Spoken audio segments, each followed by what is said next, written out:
The jury finds the defendant, William A. Nolan, not guilty. That's the verdict for the retired priest accused of sexual assault. We'll hear from William Nolan's reaction to the acquittal. And lots of flooding issues across our area, including in Grant County, where schools had to close. One resident says he could have lost his home. Plus, a 60-year-old man is fighting for his life after a hit and run on the north side. Police are asking people in the neighborhood for help identifying a suspect. From the Channel3000.com Alert Center, this is News 3 Now at 6. And thanks for joining us. The family and former parishioners of Father William Nolan are celebrating his acquittal tonight. The priest, formerly of Fort Atkinson, was found not guilty on 5 charges today in Jefferson County Court. He was accused of sexually assaulting an altar boy starting when that boy was 13. The accuser's family is declining comment at this time, but we spoke with Nolan, who says he wants to try to forgive the accuser, but says he'll never forget the way he ruined his life. I knew I was telling the truth, and I knew there were gaps, and there were so many inconsistencies with the accuser's stories, and I felt that that would eventually be discovered. Nolan says he has to talk to the diocese, but does want to return to ministry, but not on a full-time basis. He does not plan to go back to Our Lady Queen of Peace Parish in Madison, where he had been practicing on a fill-in basis before his arrest. An 8th Madison priest is considered credibly accused of sexually abusing a minor. According to a release from the Diocese of Madison, an investigation by an independent firm found more than one allegation of inappropriate touching of a minor to be credible against Father John Eberhardy. He died in 1992. Since 2003, 7 priests had already been found to have credible allegations against them. In June, the Madison Diocese announced an independent firm was conducting a complete clergy file review. An investigation into Father Patrick Doherty is still pending. Doherty has been retired from the ministry since 1993 and no longer lives in Wisconsin. Grant County residents are still cleaning up their homes and their yards after last night's severe storm. One of those residents is Roger Halverson, who lives off Highway 133. He worked through the night to save his home. He lives at the bottom of a hill where the water was running off into his yard. His entire front yard was underwater. He says the water was up to his waist as he worked to clear the gutters from branches and debris. Halverson says he was scared he would lose his home. Came down that hill just fiercely. And I'm like, what am I supposed to do? I had water coming out of my septic tank, and I'm like, so I called 911, and I just had him come in here with the fire trucks, tried to help everybody, tried to help me out.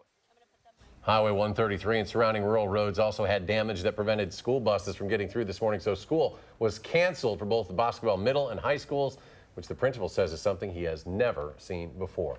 Last night's heavy rain is causing flooding issues all over our area, but also in the southeastern part of the state. In Kenosha County, the Pike River is overflowing into Petrifying Springs Park. Fields, golf courses, playgrounds, and parking lots are all dealing with floodwaters. The park is open to pedestrians, but not cars. Some rural roads are also closed due to high water in Kenosha County. In Lake Geneva, there's standing water on a highway and a nature preserve is submerged. The fire department is warning people to stay away from flooded areas. After 7 inches of rain in the last 36 hours, high volumes of water are spilling out of the lake and over a dam, creating a dangerous current. Much needed break from the rain today. Let's check First Alert forecast with Chief Meteorologist Gary Canalti. Gary? Eric, other than a slight chance of a shower or thunderstorm tomorrow night into Sunday morning, many of us could miss out on the rain for the next 5 days, so that would be good news to dry out. Take a look at visible cloud track. We've had some clouds pop up this afternoon. Those are starting to break apart, but the air is much drier, and you can see those clouds are not producing any precipitation over southern Wisconsin. Temperatures, though, are on the cool side. We're still at 65 in Madison. Temperatures mid to upper 60s most areas, a few lower 60s to the north, but those dew point temperatures have dropped into the lower 50s, and that's thanks to brisk westerly winds that have dried out the air. So by tomorrow morning, look for temperatures to be down into the lower 50s. The skies turn mostly clear. Tomorrow will be a mostly sunny and mild day with a high temperature of 76. That's your News 3 Now First Alert forecast. Madison police are looking for a driver who hit a 60-year-old man who was crossing the street last night. Although this happened in a well-lit area on the city's north side, police don't have much to go on. Our Amanda Quintana joins us, has more details. Amanda?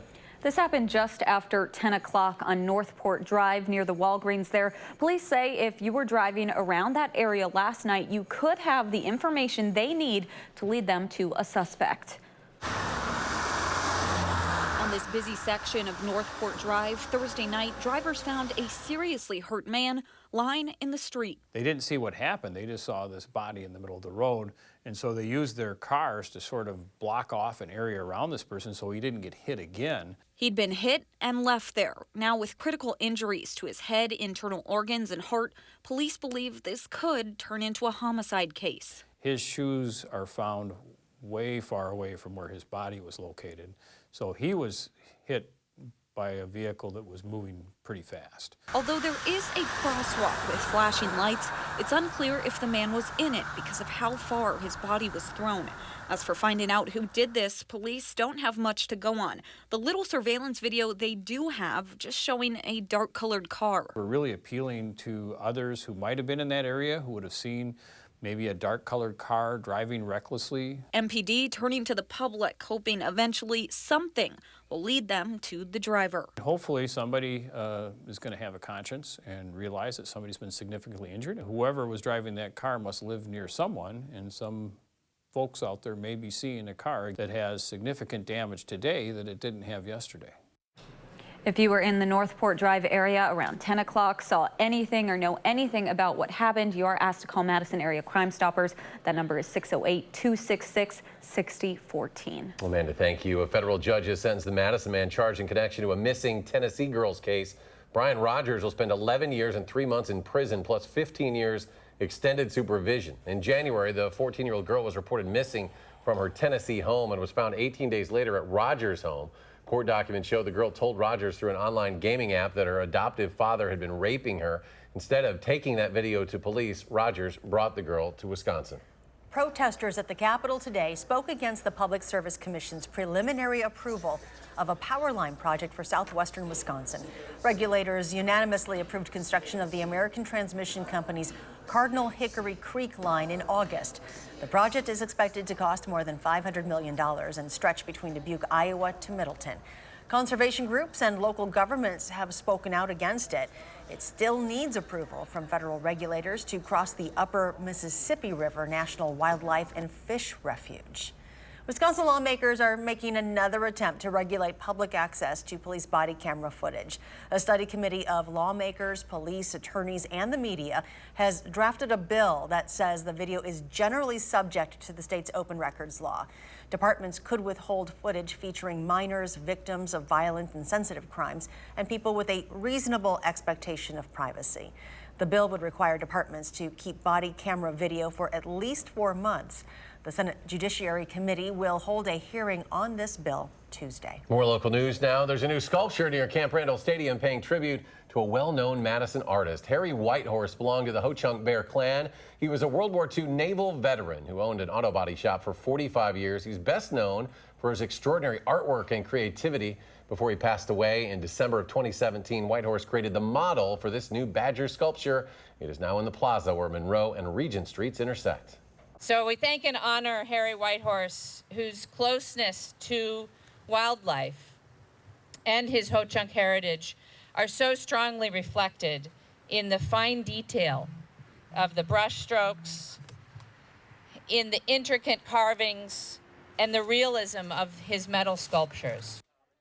The sculpture dedication service today included singing and drumming, Ho-Chunk dancers, and the Sanford White Eagle Post 556 color guard in honor of Whitehorse's World War II service.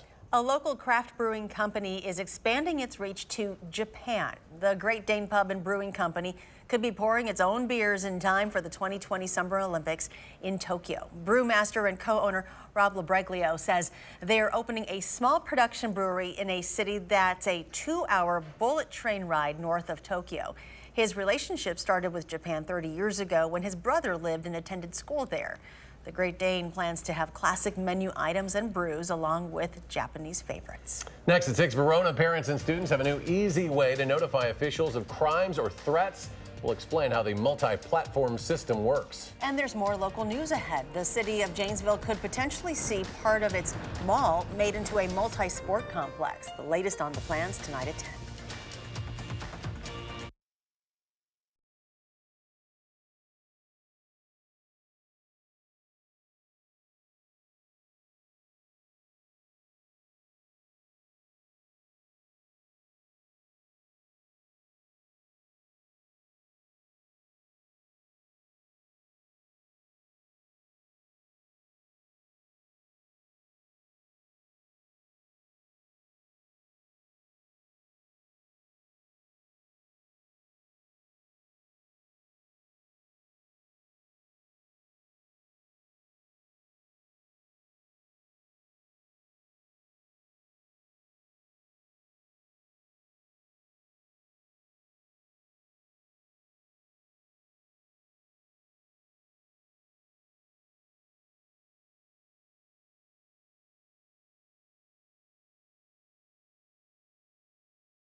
The start of the new school year can be scary for any child, especially when they take a school bus for the first time. An Eau Claire County bus driver helped make the transition a little bit easier. Isabel Lane says Axel was all smiles when he saw the bus come around the corner, but then he got a little nervous. His mom got him onto the bus and snapped this picture of the driver comforting him. The heartwarming picture has made the rounds on social media, showing a small act of kindness can reach far beyond the bus stop. I think it kind of goes for like anyone, you know, if you see someone that's maybe struggling, like just to be something as simple as like reaching out a hand, just showing someone, you know, that you're there. Like you don't have to say anything, but just to kind of show someone that you're there makes a big difference in someone's day. When we send our kids off to school, we of course want to make sure they're safe. But in our society, safety can never be guaranteed. Jamie Perez shares how the Verona Area School District is making it easier for students to be one step ahead by taking their safety into their own hands. Safety is a top priority at any school, anywhere you go. But here at the Verona Area School District, they're taking that one step further by putting safety right at your fingertips. As I said, this is what I see on my end. Corey Saffold's job is to make sure students at school are safe. Unfortunately, in this day and age, safety in schools is harder to guarantee. Unfortunately, this is the new America. This is our new reality. As a way to make safety that much more attainable at Verona area schools, a new safety system is being used for the first time here. I think that whatever you can put in place to help save lives, go ahead and put it in place. At no cost to the district, students, parents, and staff can now anonymously submit tips to school administrators whenever they feel threatened by or see violence, weapons, drugs, you name it. It's scary, right? But times are changing. You can choose to submit a tip on the website, email, or text it to the school. District administrators take it from there in seconds. And people get alerts on their phone.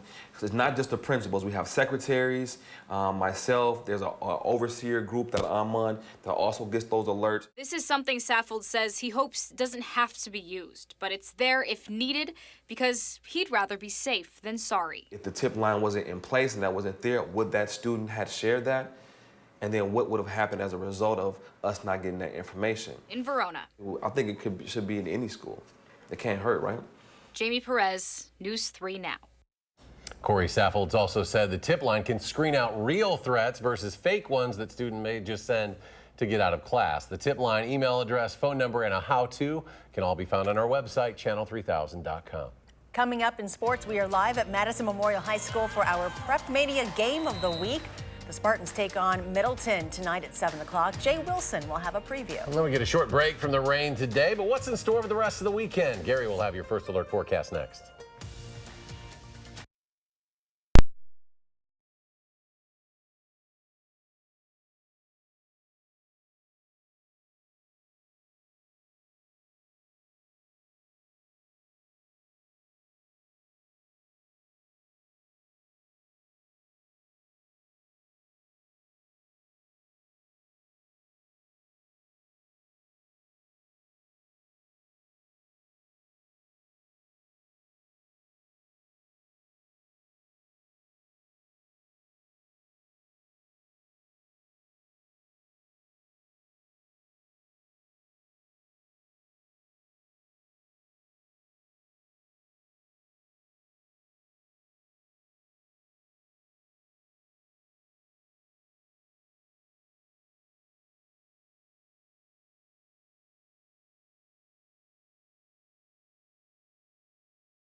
Chief Meteorologist Gary Canalti joins us now from the backyard patio with the latest forecast. Hi, Gary. Hi, what a difference a day makes. Yesterday we were dealing with severe thunderstorm and tornado warnings and flash flooding, and today it's dry as a bone, which is good news because there are a number of flood warnings and advisories still in effect for southern Wisconsin. A large area under a flood advisory, including Waukesha, or much of Waukesha County, Milwaukee County, Walworth, Racine, and Kenosha counties. And then you can see those river flood warnings for the Pecatonica River, and then across southwestern Wisconsin, all of Grant County under an aerial flood warning for widespread flooding. So you can see just the effect that that rain has had over the last 48 hours, where 3 to 6 inches of rain has fallen over southwestern Wisconsin down toward the Illinois state line and into southeastern Wisconsin. A general 1 to 2 inches elsewhere, but take a look at what's fallen just over the last 5 days. Most areas have picked up between about 3 and 6 inches of rain here in Madison, almost 4 inches of rain just over the last few days. Even to the north, where the amounts were less, and to the northeast, still in the 1 to 3 inch range. But now, Doppler track free of precipitation across Wisconsin. That's good news there. Visible cloud track, you can see the clouds are starting to break up, and the clouds that we had didn't bring any precipitation. Live view from the WISC Skycam shows the clouds really clearing out over the last hour or so. The Edgewater Skycam in downtown Madison also showing the skies clearing out as well. As we check out our almanac for today, our high temperature topped out at 71 degrees, but that was early this morning, the low 64, and right now we're at 65 degrees. Winds are out of the west-southwest at 9 miles per hour. Dew point temperature at 51, so the air has dried out considerably, and that's keeping temperatures in the 50s in the northern half of the state and in the 60s in southern Wisconsin. You have to get down into central Illinois before you see temperatures in the 70s, but those dew point temperatures in the 40s and low 50s means the air has really dried out. That will allow the water that's standing around to start evaporating, and hopefully we'll get rid of it sooner rather than later. And it's possible we could see dry weather for much of the next 5 days, because as you look at satellite and radar, the cold front that brought those thunderstorms last night is now down to our south. It's along with the jet stream in the southeastern portion of the country, actually just off the Florida coast. There's a tropical depression that will affect the Bahamas and maybe near Florida and the Carolinas as it turns into a tropical storm and hurricane, but heads back out into the Atlantic and hopefully stays away from the U.S. But notice how quiet the rest of the country is.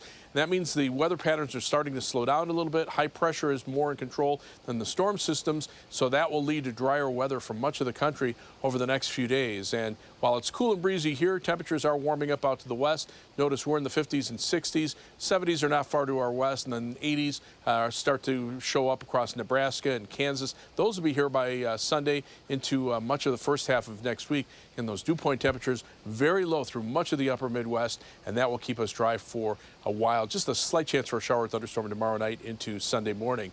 Overnight, partly cloudy this evening, then turning clear and cooler overnight. Low temperature at 53. Tomorrow, a sunny and milder day. High temperature will be back up at 76 degrees. Future track, those skies clearing out for tonight. Low temperatures dropping in the low 50s. High temperatures tomorrow in the mid 70s. Tomorrow night, those temperatures drop into the lower 60s. There will be a chance for a shower or thunderstorm in a few spots.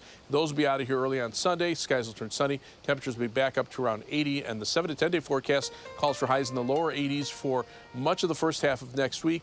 We'll cool down into the 70s toward the end of the week with a chance of a shower or thunderstorm in between. The Packers say there's no place like home, and Madison Memorial tries to stay unbeaten and on top of the Big 8 Conference. You, me, and some sports next.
Week 4 of Prep Mania kicks off at 7 o'clock. Once again, the only station in the market to broadcast the game live to you. And tonight's matchup is no slouch. Two traditional rivals in the Big 8 Conference face off. Madison Memorial hosting Middleton. Jay Wilson, Quarterback's Hour coverage from Mansfield Stadium. Good evening.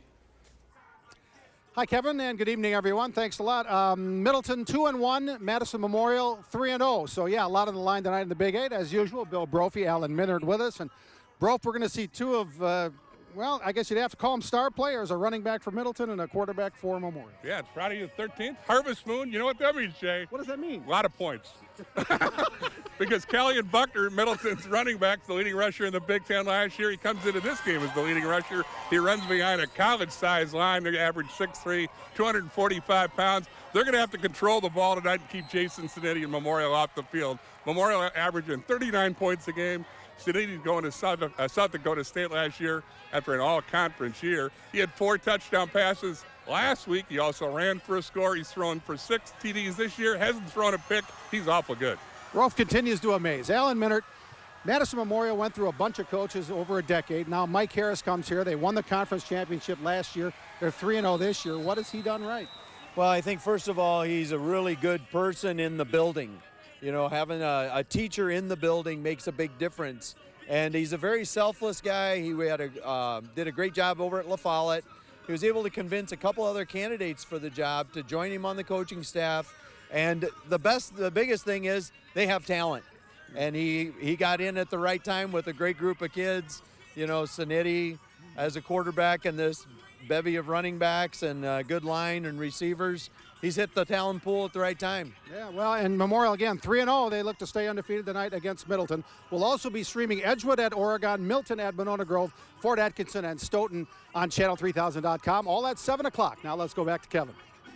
All right, fellas, we'll talk to you later tonight. Thank you very much. Have fun at Mansfield. Well, the Packers had some injury news from camp. Left tackle David Bakhtiari questionable for Sunday's game against the Vikings with a back injury. He was limited in practice today. To be continued.